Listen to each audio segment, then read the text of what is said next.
ನಮಸ್ತೆ ಎಲ್ಲರಿಗೂ. Lucky life ಟಿಪ್ಸ್ಗೆ ನಿಮಗೆಲ್ಲರಿಗೂ ಸ್ವಾಗತ. ನನ್ನ ಆತ್ಮೀಯ ಕುಂಭರಾಶಿಯವರೇ, ಈ ಒಂದು ಬುಧ ಗ್ರಹದ ಒಂದು ಚಲನೆ 2026 ನೇರ ನಡೆ ಜ್ಯೋತಿಷ್ಯ ಶಾಸ್ತ್ರದ ಈ ಒಂದು ವಿಶೇಷ ವಿಶ್ಲೇಷಣೆಗೆ ನಿಮ್ಮೆಲ್ಲರಿಗೂ ಆತ್ಮೀಯ ಸ್ವಾಗತ.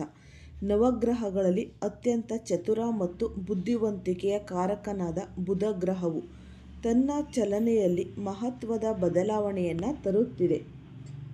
ಬರುವ ಮಾರ್ಚ್ 21, 2026ರಂದು ಬುಧ ಗ್ರಹವು ಕುಂಭರಾಶಿಯಲ್ಲಿ ಮಾರ್ಗಿಯಾಗುತ್ತಿದ್ದಾನೆ. ಅಂದರೆ ಇದುವರೆಗೆ ವಕ್ರಗತಿಯಲ್ಲಿದ್ದ ಬುಧನು ಈಗ ತನ್ನ ನೇರ ಸಂಚಾರವನ್ನು ಆರಂಭಿಸಲಿದ್ದಾನೆ. ಜ್ಯೋತಿಷ್ಯದಲ್ಲಿ ಯಾವುದೇ ಗ್ರಹವು ಅಸ್ತವಾದಾಗ, ವಕ್ರಿಯಾದಾಗ ಅಥವಾ ಈ ಮಾರ್ಗಿಯಾದಾಗ ಅದು ಭೂಮಿಯ ಮೇಲಿರುವ ಪ್ರತಿಯೊಂದು ಜೀವಿಯ ಮೇಲೂ ತನ್ನದೇ ಆದ ವಿಶಿಷ್ಟ ಪ್ರಭಾವವನ್ನು ಬೀರುತ್ತೆ. ಬುಧನು ನಮ್ಮ ಈ ಬುದ್ಧಿಶಕ್ತಿ, ತರ್ಕ ಸಾಮರ್ಥ್ಯ, ಮಾತುಗಾರಿಕೆ ಮತ್ತು ವ್ಯವಹಾರಗಳ ಮೇಲೆ ನೇರ ನಿಯಂತ್ರಣ ಹೊಂದಿದ್ದಾನೆ. ಹೀಗಿರುವಾಗ ಬುಧನು ಮಾರ್ಗಿಯಾದಾಗ ನಮ್ಮ ಆಲೋಚನಾ ಕ್ರಮದಲ್ಲಿ ಸ್ಪಷ್ಟತೆ ಬರುತ್ತೆ, ಗೊಂದಲಗಳು ನಿವಾರಣೆಯಾಗುತ್ತೆ ಮತ್ತು ಸ್ಥಗಿತಗೊಂಡಿದ್ದ ಕೆಲಸಗಳು ವೇಗವಾಗಿ ಪಡೆದುಕೊಳ್ಳುತ್ತೆ. ಈ ಬಾರಿ ಬುಧನು ಶನಿದೇವನ ಆಡಳಿತಕ್ಕೆ ಒಳಪಟ್ಟ ಈ ವಾಯುತತ್ವದ ರಾಶಿಯಾದ ಕುಂಭರಾಶಿಯಲ್ಲಿ ಮಾರ್ಗಿಯಾಗುತ್ತಿರುವುದು ವಿಶೇಷ. ಇದು ನಮ್ಮ ವಿಚಾರಧಾರೆಗಳ ಮೇಲೆ ಗಾಢವಾದ ಪರಿಣಾಮ ಬೀರಲಿದೆ. ಹಾಗಾದರೆ ಈ ಒಂದು ಗ್ರಹಗತಿಯ ಬದಲಾವಣೆಯು ಮೇಷದಿಂದ ಮೀನ ರಾಶಿಯವರೆಗೆ ಯಾವ ರೀತಿಯ ಫಲಗಳನ್ನು ನೀಡಲಿದೆ ಮತ್ತು ಅಶುಭ ಫಲಗಳನ್ನು ಕಡಿಮೆ ಮಾಡಲು ಯಾವ ಒಂದು ಪರಿಹಾರಗಳನ್ನು ಮಾಡಬೇಕು ಎಂಬುದನ್ನು ನಾವು ನೋಡೋಣ. ಮೇಷರಾಶಿಯವರಿಗೆ ಬುಧನ ಈ ಒಂದು ಬದಲಾವಣೆಯು ಬಹಳ ಲಾಭದಾಯಕವಾಗಿರಲಿದೆ. ನಿಮ್ಮ ರಾಶಿಯಿಂದ 11ನೇ ಮನೆಯಲ್ಲಿ ಅಂದರೆ ಲಾಭಸ್ಥಾನದಲ್ಲಿ ಬುಧನು ಮಾರ್ಗಿಯಾಗುತ್ತಿದ್ದಾನೆ. ಇದರಿಂದ ನಿಮ್ಮ ತರ್ಕಬದ್ಧ ಆಲೋಚನೆಗಳಿಗೆ ಹೊಸ ಆಯಾಮ ದೊರೆಯಲಿದೆ. ನಿಮ್ಮಲ್ಲಿ ಸಕಾರಾತ್ಮಕ ಆಲೋಚನೆಗಳು ಹೆಚ್ಚಾಗುತ್ತೆ ಮತ್ತು ಭವಿಷ್ಯಕ್ಕಾಗಿ ನೀವು ಹಾಕುವ ಹೊಸ ಯೋಜನೆಗಳು ಯಶಸ್ವಿಯಾಗುತ್ತೆ. ದೀರ್ಘಕಾಲದಿಂದ ನೆನೆಗುದಿಗೆ ಬಿದ್ದಿದ್ದ ಕೆಲಸಗಳು ಈಗ ಪೂರ್ಣಗೊಳ್ಳುವ ಸಮಯ ಬಂದಿದೆ. ವೃತ್ತಿಜೀವನದಲ್ಲಿ ಉನ್ನತಿಯ ಹೊಸ ಅವಕಾಶಗಳು ನಿಮ್ಮ ಬಾಗಿಲು ತಟ್ಟಲಿವೆ. ಆದರೆ ನೆನಪಿಡಿ, ಸಮಯಕ್ಕೆ ಸರಿಯಾಗಿ ಅವಕಾಶಗಳನ್ನು ಗುರುತಿಸುವುದು ಬಹಳನೇ ಮುಖ್ಯ. ಇಲ್ಲದಿದ್ದರೆ ಕೈಗೆ ಬಂದ ತುತ್ತು ಬಾಯಿಗೆ ಬರದಂತಾಗುವುದು. ಆರೋಗ್ಯವು ಉತ್ತಮವಾಗಿರುತ್ತೆ. ಪರಿಹಾರ ಬಂದು ಪ್ರತಿ ಬುಧವಾರದಂದು ಗಣೇಶನಿಗೆ ಈ ಗರಿಕೆಯನ್ನು ಅರ್ಪಿಸಿ ಪೂಜೆ ಮಾಡಿ. ವೃಷಭ ರಾಶಿ, ಈ ರಾಶಿಯವರಿಗೆ ಬುಧನು 10ನೇ ಮನೆಯಲ್ಲಿ ಅಂದರೆ ಕರ್ಮಸ್ಥಾನದಲ್ಲಿ ಮಾರ್ಗಿಯಾಗಿದ್ದಾನೆ. ಇದು ನಿಮ್ಮ ವೃತ್ತಿ ಮತ್ತು ಉದ್ಯೋಗದ ಮೇಲೆ ನೇರ ಪ್ರಭಾವ ಬೀರಲಿದೆ. ಕೆಲಸದ ಸ್ಥಳದಲ್ಲಿ ನಿಮ್ಮ ಸಾಮರ್ಥ್ಯ ಹೆಚ್ಚಾಗಲಿದೆ ಮತ್ತು ನೀವು ಹೊಸ ಉತ್ಸಾಹದಿಂದ ಕಾರ್ಯನಿರ್ವಹಿಸುತ್ತೀರಿ. ನೀವು ಉದ್ಯೋಗದಲ್ಲಿದ್ದರೆ ಅಥವಾ ಸ್ವಂತ ವ್ಯವಹಾರ ಮಾಡುತ್ತಿದ್ದರೆ ನಿಮ್ಮ ಸ್ಥಾನಮಾನಗಳು ಭದ್ರವಾಗಲಿವೆ.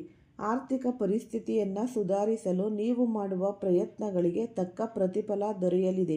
ಆದರೆ ಯಾವುದೇ ನಿರ್ಧಾರವನ್ನು ತೆಗೆದುಕೊಳ್ಳುವಾಗ ಅವಸರ ಮಾಡಬೇಡಿ. ಗಂಭೀರವಾಗಿ ಆಲೋಚಿಸಿ ಹೆಜ್ಜೆ ಇಡುವುದು ಒಳಿತು. ಆರೋಗ್ಯದ ಬಗ್ಗೆ ಕಾಳಜಿ ಇರಲಿ. ಪರಿಹಾರ ಬಂದು ಬುಧವಾರದಂದು ಗಣೇಶ ದೇವಸ್ಥಾನಕ್ಕೆ ಭೇಟಿ ನೀಡಿ ಕಡಲೆ ಹಿಟ್ಟಿನ ಲಾಡುಗಳನ್ನು ನೈವೇದ್ಯ ಮಾಡಿ ಪ್ರಸಾದವಾಗಿ ಹಂಚಿ. ಮಿಥುನ ರಾಶಿ, ಈ ರಾಶಿಯ ಅಧಿಪತಿಯೇ ಬುಧನಾಗಿರುವುದರಿಂದ ಈ ಬದಲಾವಣೆ ನಿಮಗೆ ಅತ್ಯಂತ ಪ್ರಮುಖವಾಗಿದೆ. ನಿಮ್ಮ ರಾಶಿಯಿಂದ 9ನೇ ಮನೆಯಾದ ಭಾಗ್ಯಸ್ಥಾನದಲ್ಲಿ ಬುಧನು ಮಾರ್ಗಿಯಾಗಿದ್ದಾನೆ.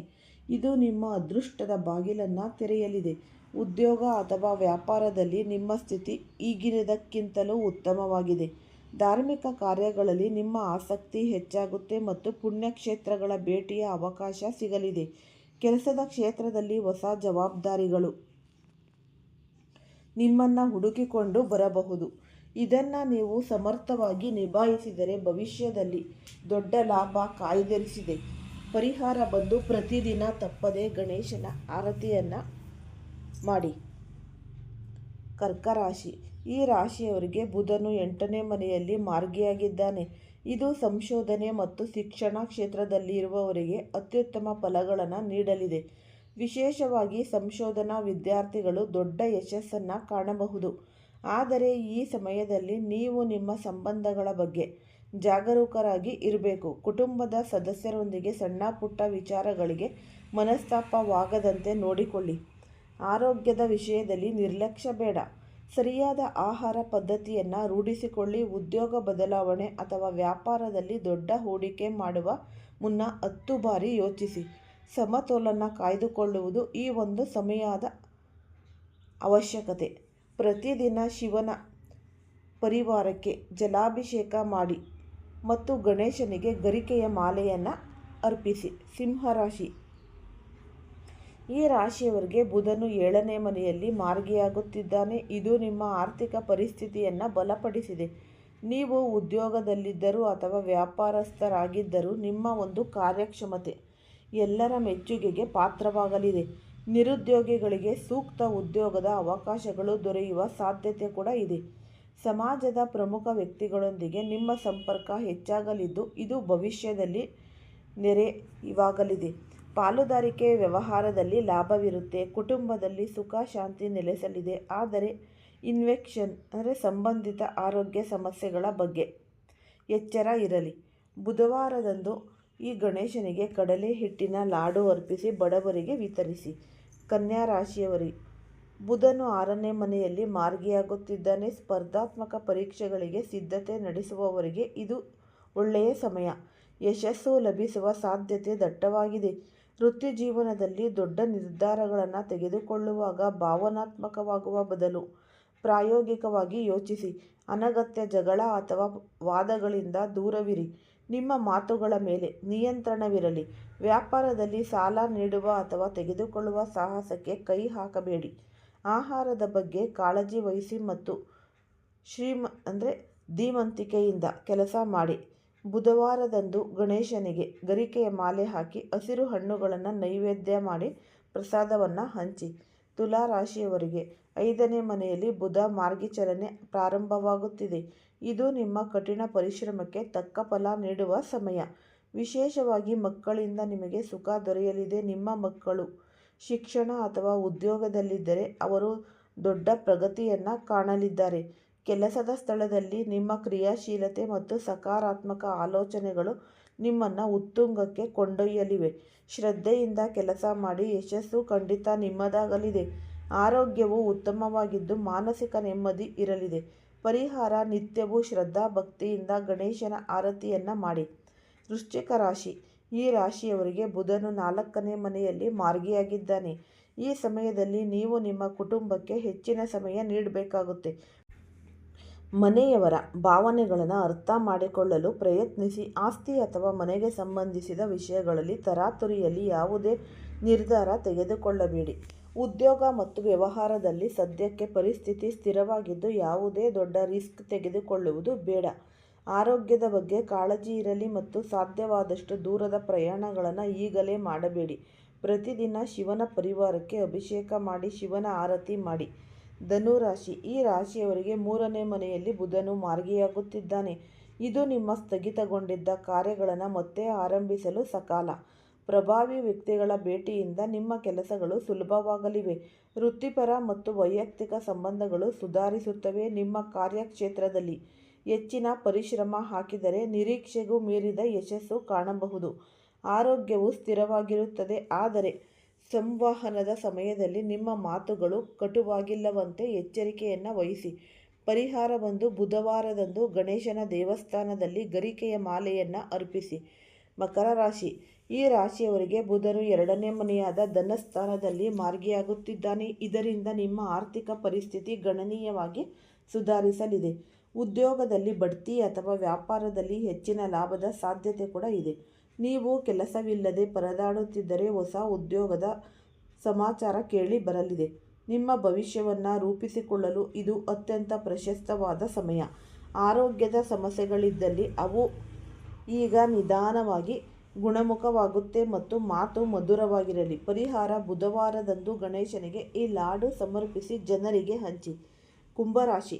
ನಿಮ್ಮದೇ ರಾಶಿಯಲ್ಲಿ ಅಂದರೆ 1ನೇ ಮನೆಯಲ್ಲಿ ಬುಧನು ಮಾರ್ಗಿಯಾಗುತ್ತಿದ್ದಾನೆ. ಇದು ನಿಮ್ಮ ಇದುವರೆಗಿನ ಎಲ್ಲ ಗೊಂದಲ ಮತ್ತು ಸಮಸ್ಯೆಗಳನ್ನು ದೂರ ಮಾಡಲಿದೆ. ಆರ್ಥಿಕ ಚಟುವಟಿಕೆಗಳು ವೇಗವನ್ನು ಪಡೆದುಕೊಳ್ಳುತ್ತವೆ. ಯಾವುದೇ ಕೆಲಸ ಮಾಡುವಾಗ ಉತ್ಸಾಹವಿರಲಿ, ಆದರೆ ಉದ್ವೇಗ ಬೇಡ. ಕುಟುಂಬದವರ ಬೆಂಬಲ ನಿಮಗೆ ಶ್ರೀರಕ್ಷೆಯಾಗಲಿದೆ. ನಿಮ್ಮ ಹಿರಿಯ ಅಧಿಕಾರಿಗಳ ಜೊತೆ ವಾದಕ್ಕೆ ಇಳಿಯಬೇಡಿ. ನಿಮ್ಮ ಸಂವಹನ ಮಿತವಾಗಿರಲಿ. ಗಂಭೀರ ಆಲೋಚನೆಯಿಂದ ನೀವು ದೊಡ್ಡ ಸಮಸ್ಯೆಗಳನ್ನು ಬಗೆಹರಿಸಬಲ್ಲಿರಿ. ಆರೋಗ್ಯವು ಸುಧಾರಿಸಲಿದೆ. ಪ್ರತಿದಿನವೂ ಗಣೇಶನ ಆರತಿಯನ್ನು ಮಾಡಿ ನಿಮ್ಮ ಮನದ ಇಚ್ಛೆಯನ್ನು ದೇವರಿಗೆ ತಿಳಿಸಿ. ಮೀನರಾಶಿ. ಈ ರಾಶಿಯವರಿಗೆ ಬುಧನು 12ನೇ ಮನೆಯಲ್ಲಿ ಮಾರ್ಗಿಯಾಗುತ್ತಿದ್ದಾನೆ. ಇದು ನಿಮ್ಮ ಖರ್ಚುಗಳನ್ನು ಹೆಚ್ಚಿಸಬಹುದು. ಆದ್ದರಿಂದ ಬಜೆಟ್ ಬಗ್ಗೆ ನಿಗಾ ಇರಲಿ. ಕೆಲಸದ ಸ್ಥಳದಲ್ಲಿ ಹಠ ಬಿಟ್ಟು ಶ್ರಮ ವಹಿಸಬೇಕಾಗುತ್ತೆ. ಆರೋಗ್ಯದ ವಿಷಯದಲ್ಲಿ ಅಸಡ್ಡೆ ಮಾಡಬೇಡಿ. ಸರಿಯಾದ ನಿದ್ರೆ ಮತ್ತು ಆಹಾರ ಕ್ರಮ ಪಾಲಿಸಿ. ಯಾವುದೇ ದೊಡ್ಡ ಹೂಡಿಕೆ ಅಥವಾ ಪ್ರಮುಖ ನಿರ್ಧಾರಗಳನ್ನು ತೆಗೆದುಕೊಳ್ಳುವ ಮುನ್ನ ತಜ್ಞರ ಅಥವಾ ಹಿರಿಯರ ಸಲಹೆ ಪಡೆಯಿರಿ. ಆರ್ಥಿಕ ಪರಿಸ್ಥಿತಿಯ ಮೇಲೆ ಹದ್ದಿನ ಕಣ್ಣು ಇರಲಿ ಮತ್ತು ಮಾತುಗಳಲ್ಲಿ ನಯವಿರಲಿ. ಶಿವನ ಪರಿವಾರಕ್ಕೆ ನಿತ್ಯವೂ ಜಲಾಭಿಷೇಕ ಮಾಡಿ, ಶಿವನ ಆರತಿ ಮಾಡಿ ಮತ್ತು 108 ಬಾರಿ ಓಂ ನಮಃ ಶಿವಾಯ ಮಂತ್ರವನ್ನು ಜಪಿಸಿ. ಈ ಬುಧ ಮಾರ್ಗಿ ಸಂಚಾರವು ನಿಮ್ಮೆಲ್ಲರ ಜೀವನದಲ್ಲಿ ಹೊಸ ಬೆಳಕನ್ನು ತರಲಿ ಎಂದು ನಾವು ಪ್ರಾರ್ಥಿಸುತ್ತೇವೆ. ಜ್ಯೋತಿಷ್ಯವು ನಮಗೆ ಮುನ್ನೆಚ್ಚರಿಕೆ ಮತ್ತು ಮಾರ್ಗದರ್ಶನ ನೀಡುತ್ತೆ, ಆದರೆ ನಮ್ಮ ಶ್ರಮ ಮತ್ತು ಸಕಾರಾತ್ಮಕ ಚಿಂತನೆಯೇ ನಮ್ಮ ಭವಿಷ್ಯವನ್ನು ನಿರ್ಧರಿಸೋದು. ನವಗ್ರಹಗಳ ಅನುಗ್ರಹ ಪಡೆಯಲು ಕಠಿಣ ಪರಿಶ್ರಮದ ಜೊತೆಗೆ ಧಾರ್ಮಿಕ ಆಚರಣೆಗಳನ್ನು ಶ್ರದ್ಧೆಯಿಂದ ಪಾಲಿಸಿ. ಜೀವನದಲ್ಲಿ ಸದಾ ಸಕಾರಾತ್ಮಕವಾಗಿರಿ. ಯಶಸ್ಸು ನಿಮ್ಮನ್ನು ಹುಡುಕಿಕೊಂಡು ಬರುತ್ತೆ. ನನ್ನ ಆತ್ಮೀಯ ಕುಂಭರಾಶಿಯವರ ಜೀವನದಲ್ಲಿ ಈಗ ಈ ಒಂದು ಗ್ರಹಗತಿಗಳ ಬದಲಾವಣೆ ಆಗ್ತಾ ಇದೆ. ಜೀವನದಲ್ಲಿ ಭಾಗ್ಯದ ಓಟ ಈಗಷ್ಟೇ ಶುರುವಾಗಿದೆ. ನಿಮ್ಮ ಕಠಿಣ ಪರಿಶ್ರಮಕ್ಕೆ ಸಿಗುತ್ತಿರುವ ಈ ಒಂದು ದೈವಿಕ ಸಂಕೇತ. ಕುಂಭರಾಶಿಯ ಅಧಿಪತಿ ಬಂದು ಸಾಕ್ಷಾತ್ ಶನಿದೇವರು. ಆಳವಾದ ಆಲೋಚನೆ, ಹೊಸತನದ ತುಡಿತ ಮತ್ತು ಜೀವನದಲ್ಲಿ ಏನನ್ನಾದರೂ ಸಾಧಿಸಲೇಬೇಕು ಎನ್ನುವ ಹಠ ನಿಮ್ಮ ಸ್ವಭಾವ. ಇಷ್ಟು ದಿನ ನೀವು ಅನುಭವಿಸಿದ ಕಷ್ಟಗಳಿಗೆ ಈಗ ಮುಕ್ತಿ ಸಿಗುವ ಕಾಲ ಹತ್ತಿರ ಬಂದಿದೆ. ಬಹಳ ದಿನಗಳಿಂದ ನೀವು ಒಂದು ರೀತಿಯ ಅನಿಶ್ಚಿತೆಯಲ್ಲಿ ಬದುಕುತ್ತಿದ್ದೀರಿ. ಎಷ್ಟೇ ಕಷ್ಟಪಟ್ಟರೂ ಪ್ರತಿಫಲ ಸಿಗುತ್ತಿಲ್ಲವಲ್ಲ ಎಂಬ ನೋವು ನಿಮ್ಮನ್ನು ಕಾಡುತ್ತಿತ್ತು. ಪ್ರತಿ ಹೆಜ್ಜೆಯಲ್ಲೂ ತಾಳ್ಮೆಯ ಪರೀಕ್ಷೆಯಾಗಿತ್ತು. ಆದರೆ ಈಗ ಪರಿಸ್ಥಿತಿ ಸಂಪೂರ್ಣವಾಗಿ ಬದಲಾಗುತ್ತಿದೆ. ನಿಮ್ಮ ಭಾಗ್ಯದ ಬಾಗಿಲು ತೆರೆದಿದೆ. ಇಷ್ಟು ದಿನ ಅಡೆತಡೆಗಳಿಂದ ನಿಂತು ಹೋಗಿದ್ದ ಕೆಲಸಗಳು ಈಗ ವೇಗವನ್ನು ಪಡೆದುಕೊಳ್ಳಲಿವೆ. ಇದು ನಿಮ್ಮ ಜೀವನದ ಓಟದಲ್ಲಿ ನೀವು ಹಿಂತಿರುಗಿ ನೋಡುವ ಸಮಯವಲ್ಲ, ಬದಲಾಗಿ ಎಲ್ಲರಿಗಿಂತ ಮುಂದಕ್ಕೆ ಸಾಗುವ ಸುವರ್ಣಾವಕಾಶ. ವಿಧಿ ನಿಮ್ಮ ಪರವಾಗಿ ಕೆಲಸ ಮಾಡಲು ಆರಂಭಿಸಿದೆ ಎನ್ನುವುದಕ್ಕೆ ನಿಮ್ಮ ಸುತ್ತಮುತ್ತ ನಡೆಯುವ ಸಣ್ಣ ಪುಟ್ಟ ಧನಾತ್ಮಕ ಬದಲಾವಣೆಗಳೇ ಸಾಕ್ಷಿ. ವೃತ್ತಿ ಜೀವನದ ದೃಷ್ಟಿಯಿಂದ ಈ ಸಮಯವನ್ನು ಅತ್ಯಂತ ಶುಭ ಎಂದು ಪರಿಗಣಿಸಬಹುದು. ನೀವು ಉದ್ಯೋಗಸ್ಥರಾಗಿದ್ದರೆ ನಿಮ್ಮ ಕಚೇರಿಯಲ್ಲಿ ನಿಮ್ಮ ಕೆಲಸಕ್ಕೆ ಹೆಚ್ಚಿನ ಮನ್ನಣೆ ಸಿಗಲಿದೆ.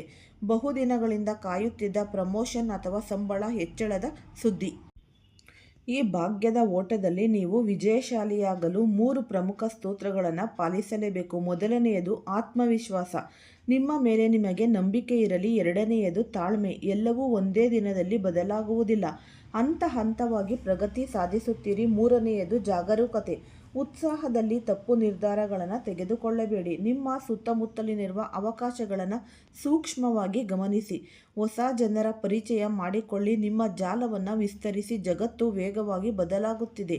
ನೀವು ಕೂಡ ಹೊಸ ವಿಷಯಗಳನ್ನು ಕಲಿಯುತ್ತಾ ನೀವು ಅಪ್ಡೇಟ್ ಆಗಿರಿ.